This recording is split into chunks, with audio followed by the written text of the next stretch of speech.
We are on Yud Aleph Amid Aleph, and it's a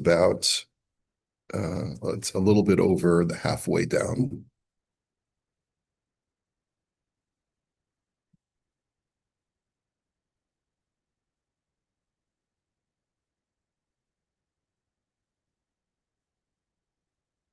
All right, so yesterday we had seen a variety of opinions as far as when you're engaged in either work or Torah study, what do you interrupt for?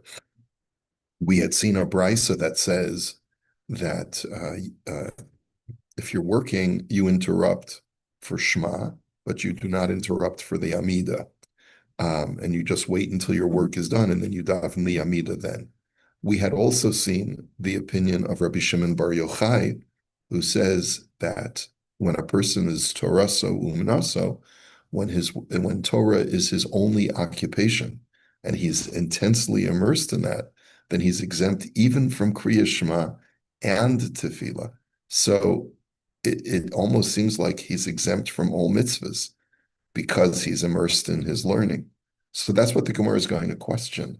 Does that mean that a Talmud Chacham can basically shirk off any mitzvah because of his Torah study? That's the theme of our Gemara now. So that's where we're up to. V'lo modei Rabbi Shimon ben Yochai shemafsikin lasos sukkah v'lasos lulav.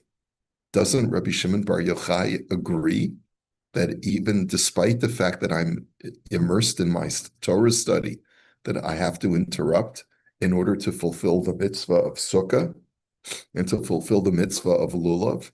It's not something that I can tell somebody else to fulfill because it's what's called a mitzvah saguf. It's a mitzvah on me. So how is that what Rabbi Shimon Bar Yochai holds? And I'm exempt from every mitzvah. The Leslie, the Rabbi Shimon ben Yochai, halamed almanas lasos, velo halamed shelo lasos. It doesn't Rabbi Shimon Bar Yochai acknowledge that there are two levels of Torah study? There's a person who studies Torah to know what to do, and then there's a person who studies Torah uh, without that intention. Shahalamed shelo lasos, noach shelo nivra.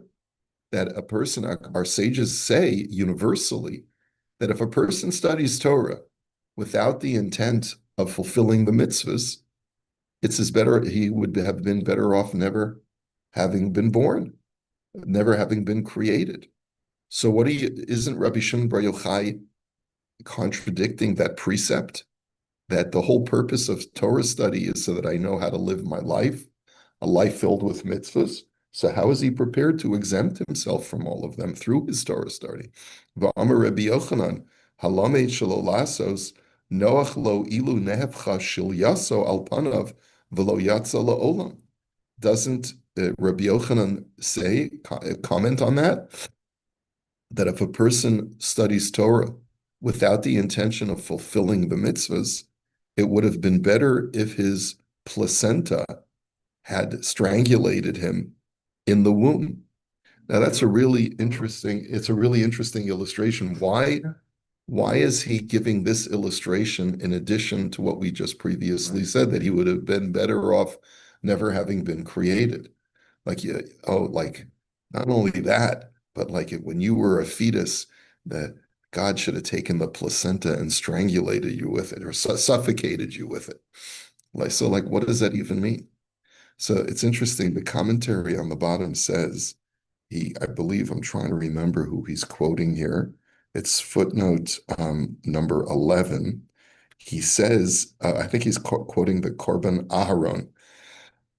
He says an interesting idea. Remember, you know that medrash that says that when you're in the womb, you're studying all the Torah. So you know the whole Torah when you're in your mother's womb.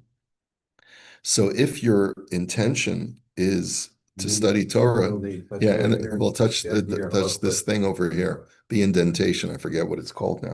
So, and that causes you to forget. Well, the whole idea is like this. Why do they cause you to forget? So that you can learn the Torah all over again.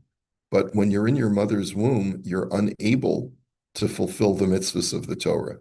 So what's the point of letting you come out and learn the Torah all over again? The whole point is so that you can do the mitzvahs. so that by internalizing this new memory of what you're learning, you'll know what to do. That's the difference between a fetus and a living human being. A fetus can't do any mitzvahs. A living Really? human being can. But if you're living your life without the intent of doing them, without actualizing the Torah study, then what's the point of you having emerged from the womb? You would have been better off having been suffocated in the womb with all the Torah knowledge. And who needs you? Who needs you to come out? That's the illustration that he's Really? that he's trying to convey. Yeah. Sorry, I wasn't paying attention when you were saying the indentation. What part of the head was that? Was that in the? You know You the said you area forgot the. between the nose and the lip. There's a little Oh, indentation. oh, there. Okay, thank you. According to the Medrash, the reason why you have that indentation is because an angel touched you there and made you forget all of your Torah study right before you were born. But there's all types of mitzvahs that we learn that we can't, for whatever reason, we're not a co-ed. Yeah, What, right. So there's only a subset of the 613 mitzvahs that are even practicable today in the absence of a temple, right? There's about 200 or so that you can actually fulfill.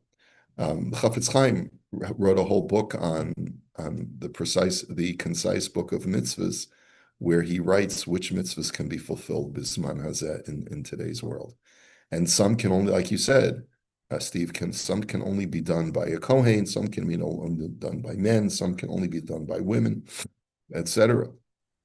So Apparently, yeah, apparently but it's you have called. to but you have Sorry. to be able to study with the intent of fulfilling those which you can. Shabbos, Yom Tov, Kashrus, Tefillin, Tzitzis, etc. Okay, so that's the Gemara's question. It seems like Rabbi Shimon Bar Yochai is so focused on the extreme mitzvah of Talmud Torah that he's willing to exempt himself from every mitzvah. And how can that be when that goes against everything that we understand? so he's not living far. He's not living Torah. Yeah. So the Gemara answers that Taima de Rabbi Shimon ben Yochai, zeh shinun v'zeh shinun, ve'ein mevatel shinun mipnei shinun. So the Gemara's response is, no, you misread Rabbi Shimon Bar Yochai. He's not suggesting that you're exempt from all mitzvahs. You're only exempt from the mitzvahs of tefillah and kriya shema. Why? Because that's a study, and that's a study. Meaning Torah study is the internalization of divine knowledge. And Kriya Shema is an affirmation that the Torah wants you to have also. It's an intellectual affirmation.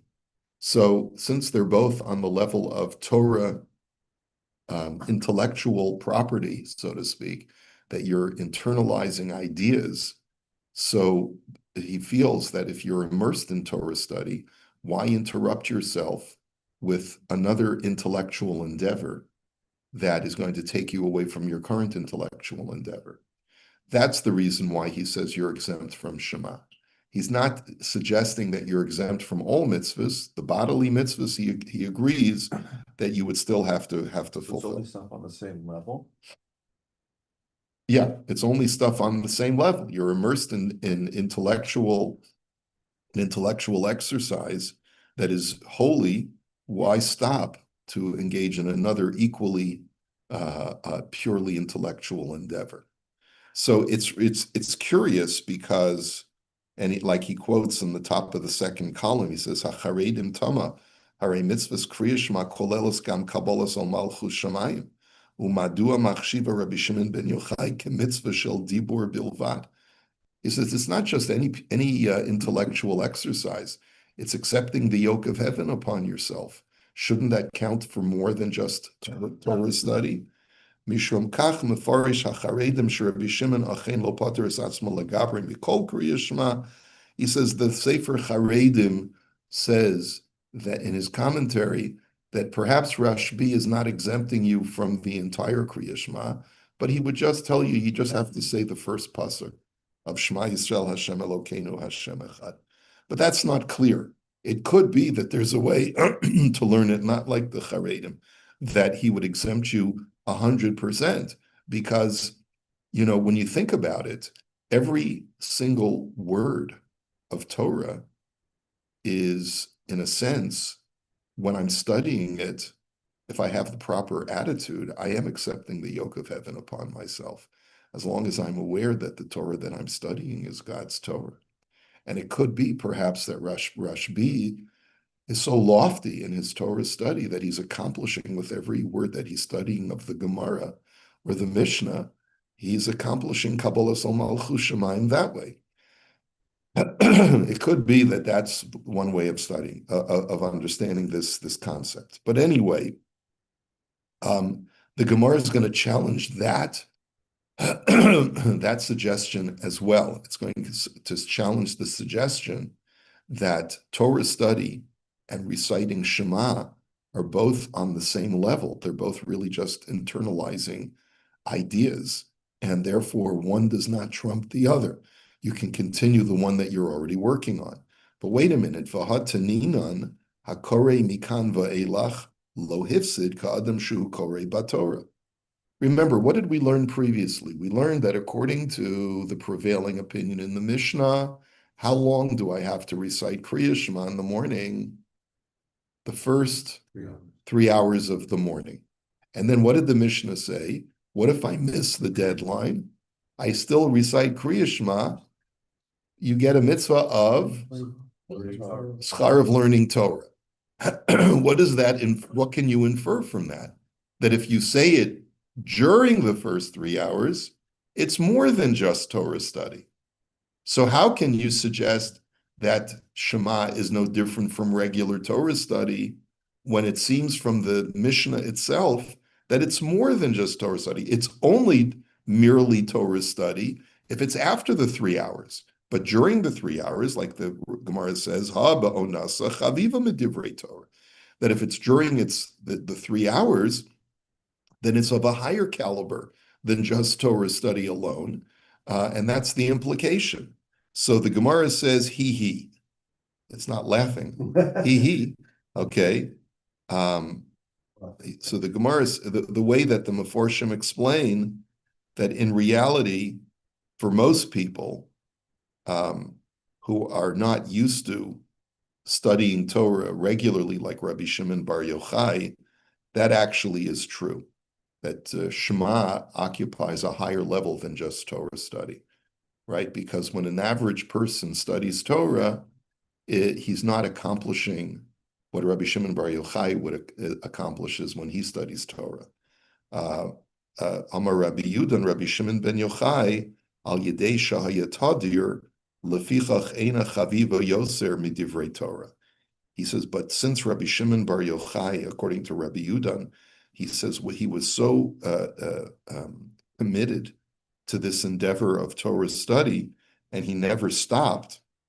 He says, for him, Kriya Shema is no more important than Torah study. In other words, for the average person whose Torah study is of caliber X, right? So then if you're in the middle of that kind of lower level Torah study and Shema comes along and it's got this important value of Kabbalah Sol Malchus Shemayim and accepting the yoke of heaven, so then you got to stop that lower level of Torah study and recite the Shema. And if you miss the first 3 hours, then the Shema that you recite is analogous to your regular Torah study, level X. But Rabbi Shimon Bar Yochai was X squared. His Torah study was to the moon, and it was something else. So for him, his Kriya Shema was of the same caliber as his Torah study. And therefore, there's no reason to interrupt his Torah study for the sake of Kriya Shema.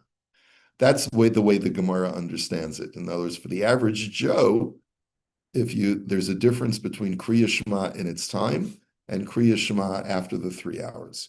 But for Rabbi Shimon Bar Yochai, his Torah study, is up there with whatever you accomplish with Shema, he was able to accomplish with his Torah study. So from this, obviously, if someone learns Torah but doesn't follow mitzvahs, is that wrong? Absolutely. Is that intellectual? I want to learn the Torah because I want the intellectual part. Right. There used to be in an earlier generation there used to be people who would sit on the stoop on the Lower East Side of New York, sit on the stoop on Shabbos, open up their Blatt Gemara, and smoke a cigar. There used to be people like this regularly, people who came from Europe, and they had left Yiddishkeit, but they loved learning.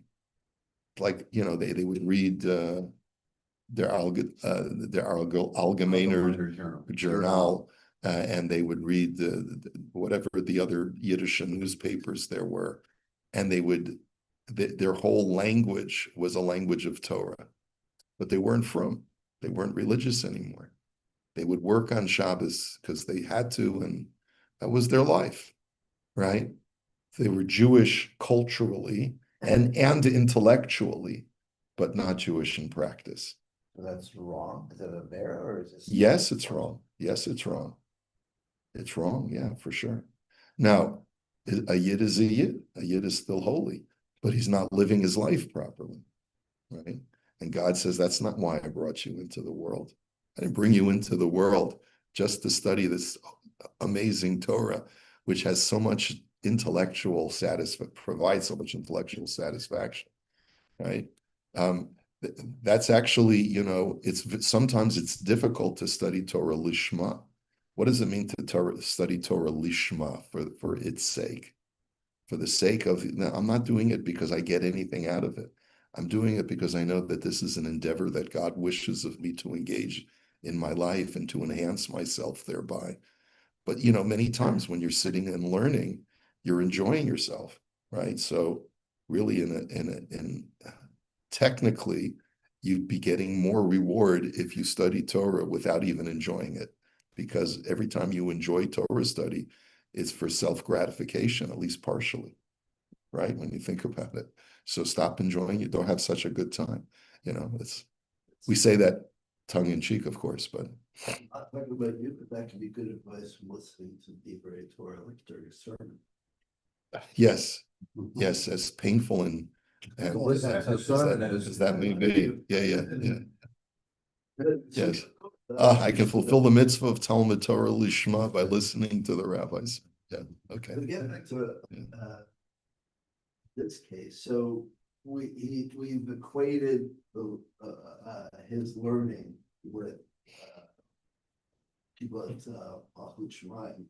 But what about other mitzvah? Like, does that still exempt him from other mitzvah? Right, Lower level. right. So the Gemara was saying, when it comes to bodily mitzvot that I do with my body, my hands, my feet, those Rashbi acknowledges you have to stop what you're doing. It was only as far as the intellectual mitzvot that are purely done with my mouth or my mind. That's where he said, that's where we're saying his level of Torah study is so high that it's tantamount to the accepting the yoke of heaven that Shema accomplishes. Okay? And Omar Rabbi Abba Mori, Lo Tanena, now we're going to give another answer to the question. Right. In other words, what was the question? The question is that you're on the level of Torah study when you recite Shema after the 3 hours. But within the first 3 hours, Shema is greater than mere Torah study. So how could Rashbi justify not interrupting? So another answer could be, is Ela ka'adam shu kore b'Torah ho ba'onasa kamishnahi. That he says there's two different levels of Torah study for everybody, not just Rashbi, not just Rabbi Shimon Bar Yochai. What the Mishnah means when it says that if you recite Shema after 3 hours, it's only like you're studying Torah, right? It means studying the Torah Shebichtav, the written Torah.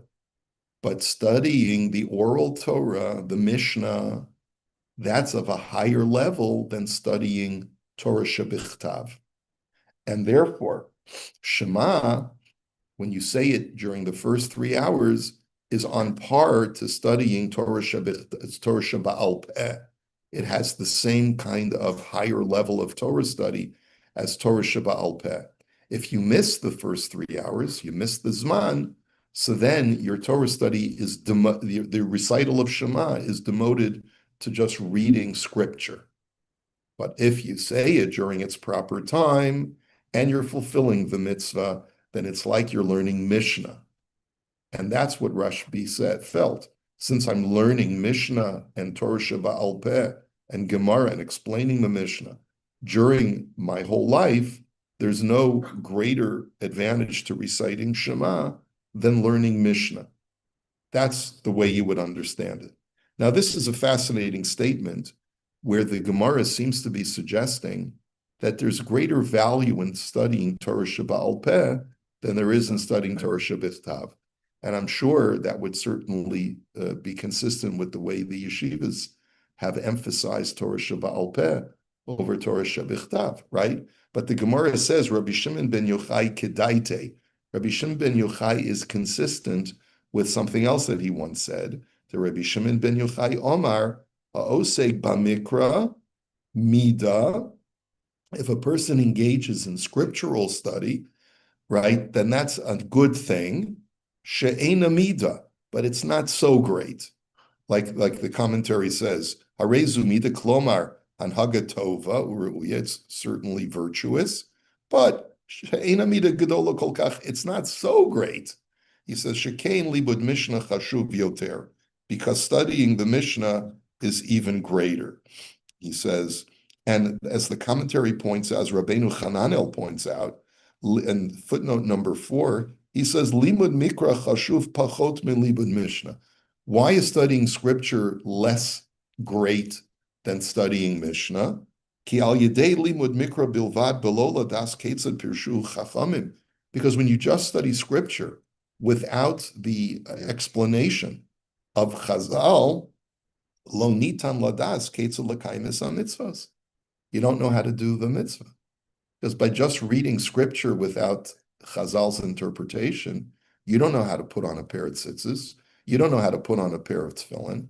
And if the highest caliber of Torah study is lilmod al minas lasas, is to learn with the objective of fulfilling the mitzvahs, how do you expect to be able to do that if you're just studying scripture? So, yeah. It's available to the community of high. He had Tanakh and he had Mishnah. He had Mishnah. Yeah. He didn't have Zohar, he didn't have Sfarim. Well, he was the author of the Zohar. Thinking. Through his thoughts, he had Ruach HaKodesh, and he was able to come up with Zoharic ideas, right? While he's in that cave. Yeah. Okay. So Talmud, the Gemara is about a Mishnah then? So you could argue, using the same argument, that today when we study Mishnah, we still don't know what to do just by learning the Mishnah. Then we have to learn Gemara. And you could argue even further. Today, that by studying just Gemara alone, we still don't know what to do, because every page of the Gemara has a machlokes, and you don't get what's the bottom line, Rabbi, right? You don't get the bottom line. So you have to study Shulchan Aruch and the Meforshim and the Rishonim, the Achronim, and until you get to the nitty-gritty of halachic practice, you haven't reached the apex of Talmud Torah. Okay? That's according to Rabbeinu Hananel. Now, there's another commentary that he brings, Perush Acher, is the second suggestion, is that Bizmano Rabbi Shimon ben Yochai adayin lo katvu et ha-mishnah v'ha-gemara ela hayu nilmodim v'nimsarim ba'al peh bilvad. That during the times of Rashbi, the Mishnah was not yet committed to writing. It was, everything was oral. Shekein me'ikar hadin aser lichtov Torah sheba'al peh v'lo hutar hadavar el bedoros achronim la'achar sherosh Torah mishtakachas. They only wrote down the Mishnah in the times of Rabbi Yehuda Hanasi, who's a little bit after Rabbi Shimon Bar Yochai, in which case everything in the Mishnah is oral. It's passed down, but it's in an oral form, and it's not in the redacted form that of Rabbi Yehuda Hanasi. Mishum kach haya chashash sheha-mishnah v'ha-gemara yishtakchu im lo yachzru v'yilmadu osam tamid. The fear was that if we don't constantly review Mishnaic teachings of the sages, it'll be forgotten. So that's why it's more important, not because studying Mishnah helps me do the mitzvos and studying scripture does not, but there's a second reason. Studying the Mishnah helps preserve the Mishnah. Studying scripture does not help preserve scripture because it's always there in writing. And that's the reason why it's more important to study Mishnah and Gemara than to study scripture. Because if you don't, it could be forgotten. So he says, and but in any event, the whole idea is that's why Rabbi Shimon Bar Yochai felt that since I'm engaged in Torah Sheba'al Peh during my day, I have no reason to interrupt Kriya Shema because Kriya Shema is on par with the importance of learning Torah Sheba'al Peh. And so I might as well just continue studying Torah. But that doesn't contradict the Mishnah, which had said that if you miss the first 3 hours, it's just like studying Torah, because it means it's just like studying Torah Shebichtav, scripture, not Torah Sheba'al Peh, the oral Torah. Okay, so let's just finish up.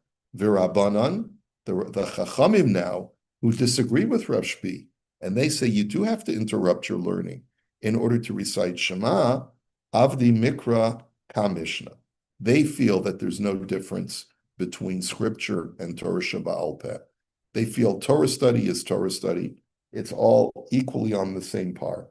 And therefore, when they see the Mishnah, like the commentary says, Lachenim Sovrim, Shekasher Mishnah Seinu Omer Shakori Shema La'achar Zman Yesh L'Scharta Mishakori B'Torah, that if you miss the Zman of Kriya Shema, you miss the first 3 hours, and you end up reciting Shema, it is on par of just any Torah study. It means that you're on par with a person who either studies scripture or Torah Sheba'al Peh.